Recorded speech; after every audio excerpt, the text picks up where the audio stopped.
We are out on the patio today. Wait a minute, what was that? Did our Foley artist go rogue again? There's no pool on the patio behind the Trader Joe's mothership. But we do have a grill. That's better. We're outside on inside Trader Joe's.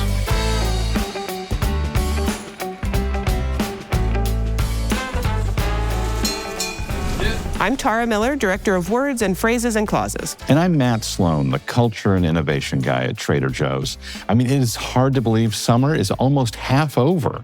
It's a little crazy. And I don't know about you, but we've been doing lots and lots of grilling at our house this summer. Yes, always. I mean, we're like quest for fire. Okay. I think we should talk to Alex. He's back to give us some tips about what to grill and how best to grill it. Alex, welcome back to the podcast. Excited to be back. Today is very focused on the grill. There is always something during summer that I absolutely love, but I don't want to turn my oven on to cook. I like that. I like using the grill as the kitchen. Take it outside, everybody. It's not just to grill a hamburger, right? You can heat things, you can toast things, you can warm things. I mean, why waste all that hotness? Exactly. It's my motto for life. Why waste hotness? The grill is preheated. I think we're ready to throw some stuff on. Preheated grill, that sounds like a best practice. Preheating the grill is the best way to make sure that your food's not going to stick. That and having a clean grill. I like to clean my grill before I cook and after. That way I'm always walking up to a clean grill and I preheat it medium, high heat. And if there's anything on there, I'll let it go for 30 minutes. It'll burn off anything that would potentially stick to what I'm going to cook. Okay, this is a good tip.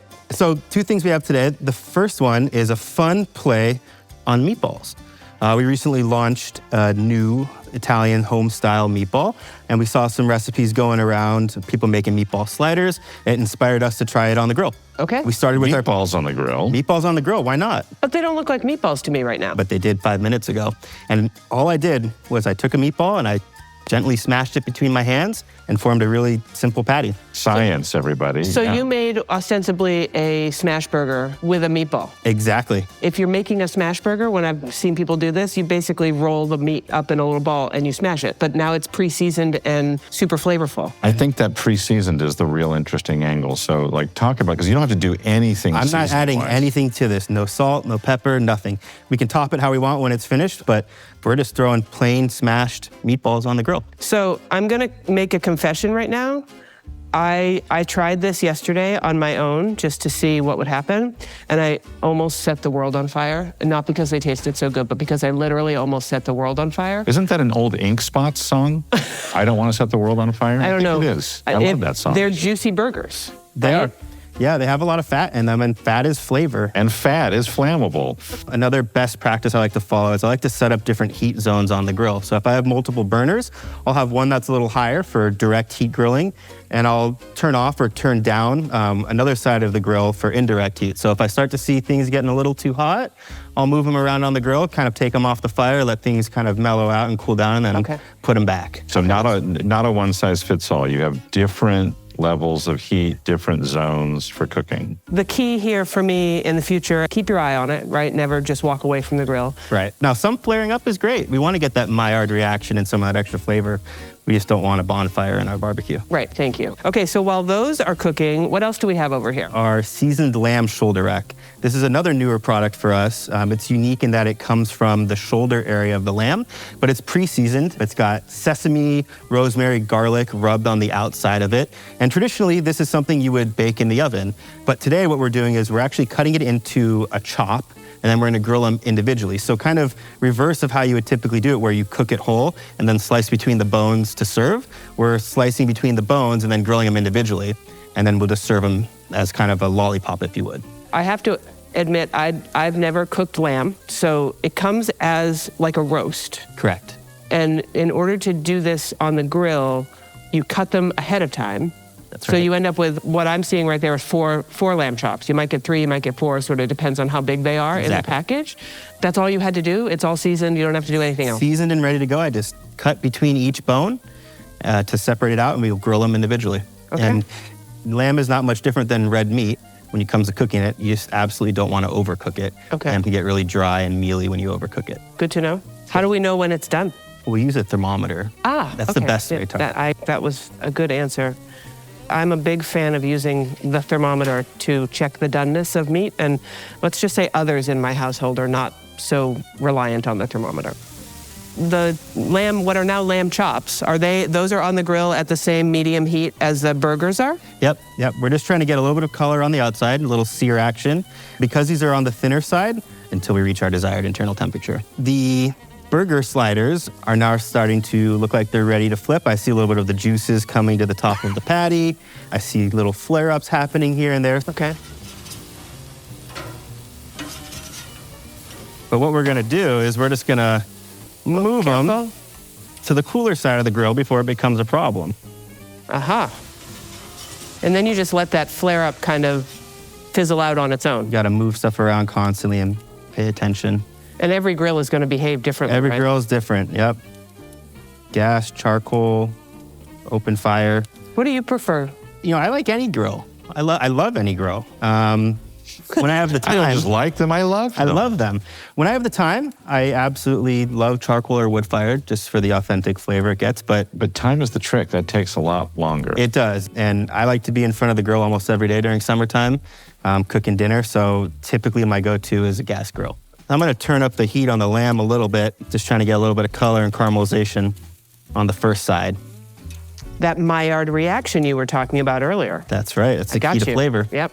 Now these sliders are probably about done. Those sliders, the meatballs turned into sliders, are truly the perfect size for our Aloha rolls. That's right. When you smash the meatballs, there's 12 meatballs and there's 12 rolls. So for once in your life, the packages match up and you don't Yeah. have a weird odd number. That is delicious serendipity. Yeah, because nowhere else does that happen. You buy It's hot true. dogs, they're this many, and you buy the buns, and they're that many, and you always have either some We should left work over. on this, collectively as a society. We should figure this out. Agree. Our meatball sliders are ready to come off the grill. Fantastic. Hey, you ready to put these on the rolls? Let's pop those on the rolls. And what you brought out some sauce. Yeah, we have to have a little fun with it. So I grabbed a jar of our thick, bold, and spicy red sauce, and I think a spoonful of that would go really well on top of this. I think you're right. This particular sauce, it's, intended to be a pasta sauce, but it's got so many other uses. This is a really great sauce. I agree. But It's in a squat jar. It's in a squat jar that may not look like normal pasta sauce. Well, it looks like a salsa jar in our store, Yeah, it right? does. And so when it sits next to all the pasta sauces on the shelf, it might get a little bit lost. Fantastic. I think our lamb is probably just about done. It's been about 3.5, 4 minutes per side. I'm gonna pull it off. And we're gonna let this rest. Always let your meat rest. It gives the meat an opportunity for the juices to redistribute. What's it doing? It's just gonna sit there. Yep, but we're gonna give it 3 to 5 minutes just to kind of cool down a little bit. When you cook meat, it tends to kind of tighten up on the grill, as a muscle does. And so you gotta let it relax and let the juices kind of just flow back throughout the meat. I think we could probably try these sliders and see how they came out. Can't wait. So cutting open this loaf, you can do a whole loaf of the Aloha rolls at once. Just slice them, what would you call that?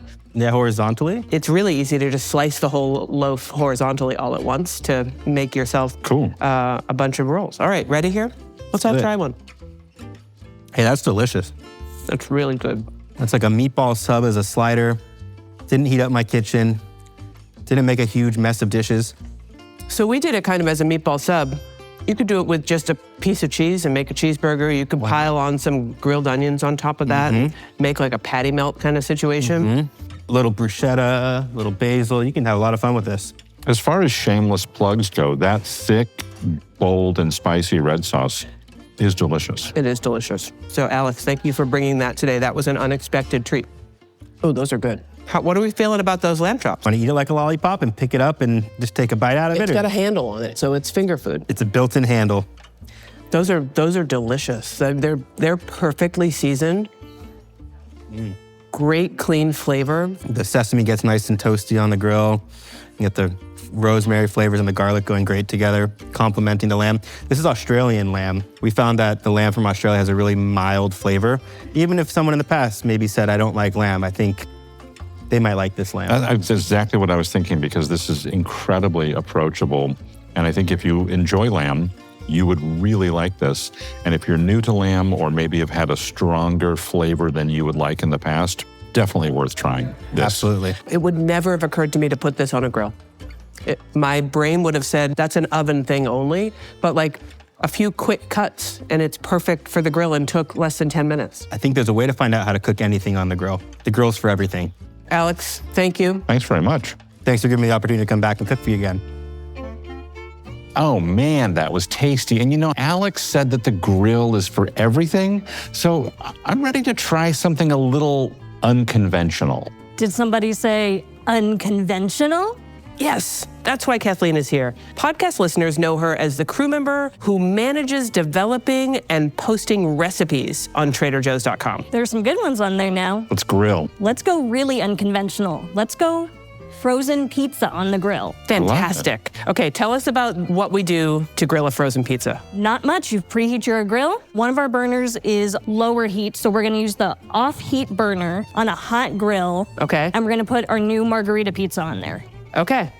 Because it's summertime, it's hot. I don't want to heat up the house, but I still need pizza. Yeah, and the Love new this. margarita pizza, have you tried this? We went to Italy and went to the place where they make this pizza, and we have a whole episode about that. So Christian and Willie were grilling the new margarita. And it came out of their wood-fired oven, and so now we're putting it on a hot grill, and it just, there seems to be It seems like... meta. So we've had this out of the freezer for like maybe 10 minutes, so it's a little bit soft on the edges, but still definitely frozen. Can you hear that?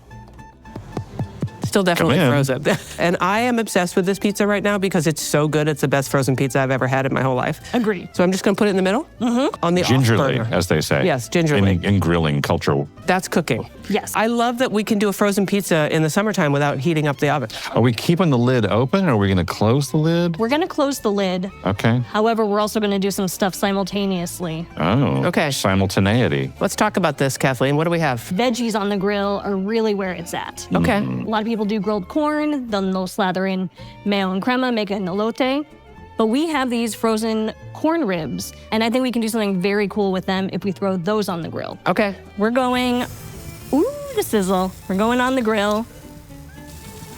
I don't know why I didn't expect the corn to sizzle. It's like we're working at a summer shack where we're grilling corn ribs down. The corn ribs, they're seasoned, right? They're a little juicy. We're kind of reverse engineering the process. Instead of seasoning them after they come off the grill, they're already ready to go. Just heating them up, adding some char, Okay. giving them some caramelization. This is a hands-on process, so I have Tongs on process. Yeah, no hands, please. No No hands on the grill. We're flipping the corn ribs as we go, making sure they all get heated through. The color is kind of the same all over the place. We're cooking these corn ribs. We're not going to get to popcorn, but we're getting all sides. We're getting kernels with contact on that grill grate. We're getting the rib, the inner part of the cob, to get some heat coming up through the other side of the kernels. I think in about 5 minutes, they'll be heated through and they'll be good to go. Okay, so what else do we have here? I am a big fan of grilling lettuce. Okay. Romaine hearts, cabbage halves, baby gems. They're all fantastic on the grill. These lettuces in particular, ones that kind of are a little hardier at the bottom, can take the heat. Okay. And when you put them on the grill, not only do they soften a little bit, but you do get that char. They become hardier, a little heftier, and then they hold up really well to heavier dressings or heavier preparations, if that's what you wanted to do. Okay. Let's put these on the grill. What do you say? Yeah, so here we have little gems. Little gems. They've been lightly oiled. You don't want them to drip in oil, otherwise you'll cause a flare-up. And I want to try a couple of them with some ranch seasoning. With the Trader Joe's ranch seasoning blend. Yeah, and that'll give it an extra pop of flavor. Do we do that after we grill them or before? I'm gonna try it before. Kind of imbue the flavor into the layers of the lettuce. Kathleen, will you grill these? So like we've cut these little gem heads in half, and there's an outer part, the rounded part, and the interior part is flat. Do you grill them flat side down or flat side up or both? I'm gonna start flat side down. Because I just want everything to kind of touch heat, I'll flip them once or twice, but primarily it's gonna cook on the flat side down. Got it. I am smelling the toasting ranch seasoning. Right, It already. smells great. And if we pop this lid real quick, you can also see our pizza is still going and the crust is starting to puff up a little bit, which is really cool.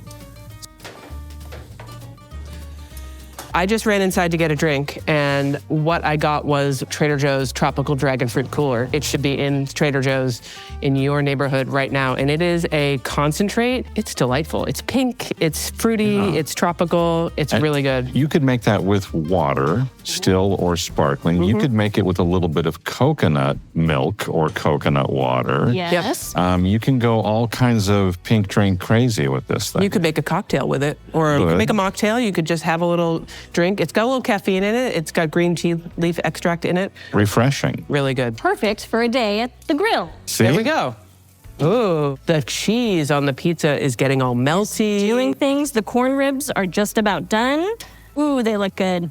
I don't know They're that I would glistening. have thought to put these on the grill, but they're kind of the perfect way to cook corn on the grill, because sometimes I have a hard time with corn on the grill, just turning it and turning it and turning it, and in the husk or out of the husk, and what do you do? And so this is kind of the perfect solution. Full disclosure, I did just touch one. Super tender, definitely ready to go. How are those jewel-like little gems doing? They look gemmy. Let me show you, Matt. These are, the jewels Oh my gosh. Wow. of the grill. Look at those. You have the charred grill marks. The outer edges are starting to crisp up just a little bit. I'm gonna flip them real quick so they just touch heat on all sides. And then these are ready to dress for a salad. Wow. Yeah. Or snack on. Warm Or you can salad just is snack. served. Snacking lettuce. The corn ribs look fantastic. They look really good. Right now, I wish it was video. What about fruit? I've talked up veggies on the grill, but I could talk all day about fruit on the grill, Tara. Okay, we don't have all day. Give us some highlights. Let's do melons. Melons are hardy. You have a watermelon, cantaloupe, pineapple even, which isn't a melon, but adjacent.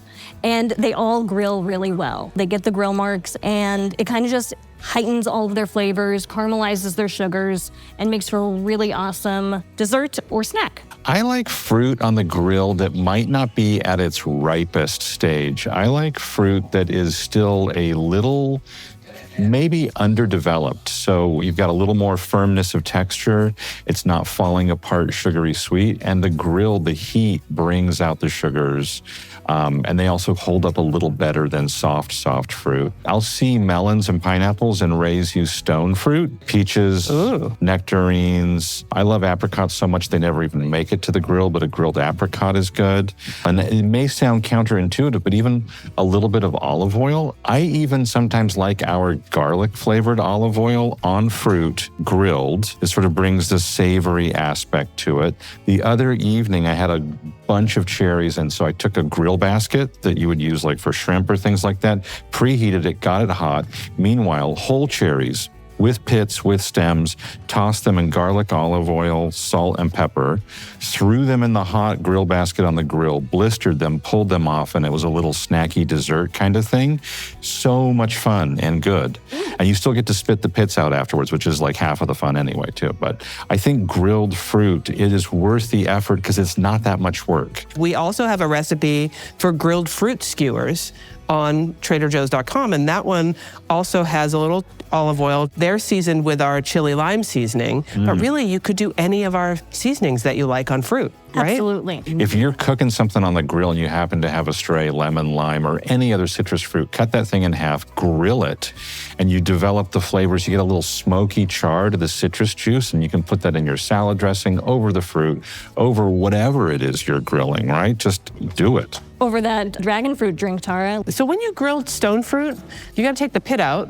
Yes, great question and good point, because with peaches and nectarines in particular, if you can find it, freestone fruit. The varieties of peaches and nectarines where the pit is easily removed. Cut them in half, gentle twist. One side comes off without the stone, without the pit. Gently work out the pit from the other side. Then you have two perfectly halved peaches, nectarines, brush of olive oil, grill them cut side down, but not over screaming hot fire. Maybe a little medium to indirect heat, and let them sit for a bit and really develop some intense char marks. Flip them over. If you're so inclined to put a little sprinkle of crumbled feta, crumbled goat cheese, a little bit of salty, tangy cheese on that warm grilled piece of fruit is amazing. I mean, these grilled little gem halves, They look so fancy and chefy, and it was pretty easy. No shade on you for doing the work, but this was not challenging. Anyone with a grill can do it, and plating them up is going to be just as easy. So, speaking of plating them up, I'm hyping up TraderJoe's.com again because we have a recipe that's called half-hearted BLT salad made with half hearts of romaine. But this is basically like tiny romaine. So you could use the little gems that we just did, or you could get the romaine and do this salad very quickly and easily. I want to shout out and support the little gem growers of the world because little gems, like they're so delicious and they're smaller size. They're easier to manage on the grill. Go get some little gems. Try these out. This grilled pizza is bubbling with all the fresh mozzarella that's on top. Our heat is pretty excellent. We didn't quite get the burn, but We didn't everything. burn it, which we is didn't burn great. it. And we have that crispy, cooked through Let me crust. slide onto this whenever Yeah. we're ready. And the cheese is bubbling like it's coming out of a pizza oven. I mean, it really does look like a freshly baked pizza, but we baked it on a grill. Now, as an aside, this has taken longer than it would normally because we're doing other things. Yes. So 7 to 10 minutes if the grill is primarily closed and you're not multitasking too much the way we are. And you don't need to make a fancy outdoor pizza oven. You have a grill. Right. That's a great point. You don't need a special appliance to cook your pizza outdoors. You have one if you have a grill. I want to ask about finding recipes at TraderJoe's.com that are good for your grill. Are they tagged with anything? Some of our recipes are specifically made for grills, but also some of our recipes can just be adapted to the grill. Well, it's kind of like what we did here, right? With the corn ribs and with the pizza, those instructions aren't anywhere, but you can have fun and experiment. Absolutely. Roasted translates pretty well to grilled as well. If you're roasting baby broccoli, it also will grill really well. Consider that. And we actually have a few camping recipes on the website, though they don't necessarily say they're grilled. When you're camping, that's what you're doing. Right. You're grilling. All right, I just want to try everything now. I want to dig into this stuff we just grilled. Let's do it. We should get a pizza cutter. Or Yeah. scissors. Scissors. Oh, scissors would Scissors. work better for the, Oh, why, for thank the you. plate. Yeah. Kitchen shears, always. Really? This Yeah. pizza fits really well on a large dinner plate. So instead of trying to get the pizza cutter on ceramic, using the kitchen shears is gonna prevent injury and broken dishware. I'm learning things. I love coming to work. I learn Ooh, things this- every single day. It looks as good as it did when we were in Italy, doesn't it? Like Yeah. when we were right there where they made it. Look at those crust bubbles. Because My it's the gosh. same pizza. I know. I mean, but through the amazing technology and transportation that is our world, we have this Italian pizza grilled in Monrovia on a summer afternoon. this is like a whole meal here. We have multiple veggies. We've got pizza. All right, people, let's try the pizza. Ooh, let's do it. Man, Ooh. This smells like the grill. So it smells like it just came out of a wood fire oven. I continue to assert that this is the best frozen pizza I've ever tasted in my whole life. this is a tough job and someone's got to do it. I like that more than when it's prepared in the regular oven. Agreed, I think. Well, eating outdoors always makes food taste better. Full stop. Outdoors, everything is better? Mm-hmm. Oh, are you putting the little gems on the pizza? I'm doing something crazy. I like salad on my pizza sometimes. I'm gonna go do it too. All in one bite. A grilled piece of idea. baby gem right on top of the pizza. Grill on grill on grill. Yeah, I guess our advice is go outside, grill a pizza, put some grilled salad on top, enjoy. I didn't know I needed grilled lettuce in my life, Oh, but it's so good. but I So did. Now good. I know. Even if you have like a rangy head that's been kicking around for a while, grill that sucker. Ooh, even better. That's probably the Yeah. best time. Yeah. The crust on this pizza is Is extraordinary. winningly good. All right, now I gotta try the corn ribs. Give it a shot. That's delicious. Yes, good. Like that really took on the flavors of the grill in a really positive way, and the buttery seasoning just kind of caramelized on the outside of the corn. That's really delicious. These corn ribs, these are good. They're tender. For this variety of corn, which is an intense yellow, they're very sweet. The kernel separates from the cob really gently. I might not need floss after this corn on the cob.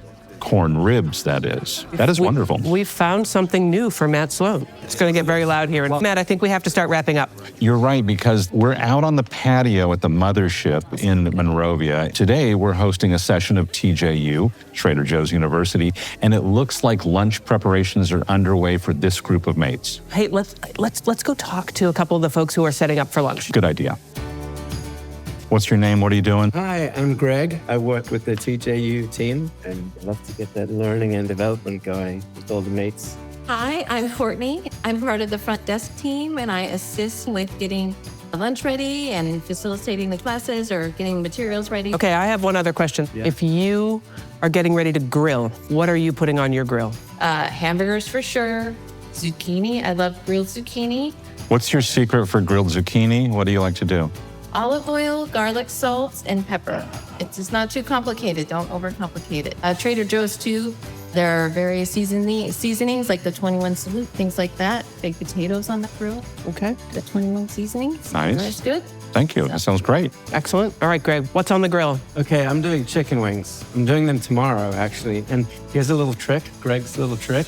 You Whoa, go- Greg's little trick. I wasn't ready for this. I'm going to sit down.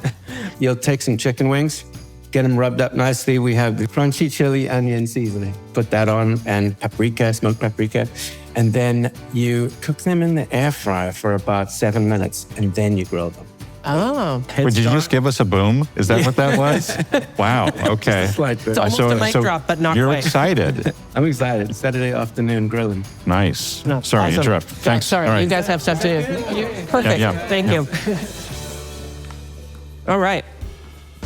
That was fun. They were great. One other thing, Kathleen, we're deep into summer. We still have plenty of grill time ahead of us. What's your go-to grill meal?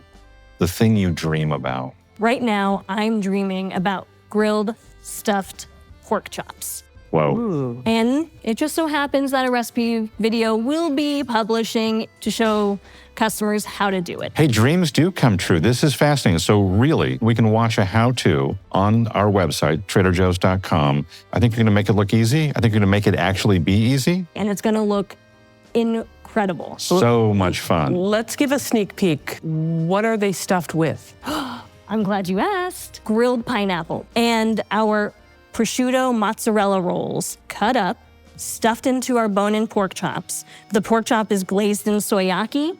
That's exciting for me. That recipe will publish on traderjoes.com later in August. Yes, it'll be available on Instagram. You can find it on our Pinterest. It'll be on traderjoes.com. Be on our YouTube channel. It sure will. Trader Joe, what is that? YouTube.com/Trader Joe's. Yes? All right. Oh, multimedia. Yeah. Oh, we're everywhere. I'm going to get a computer.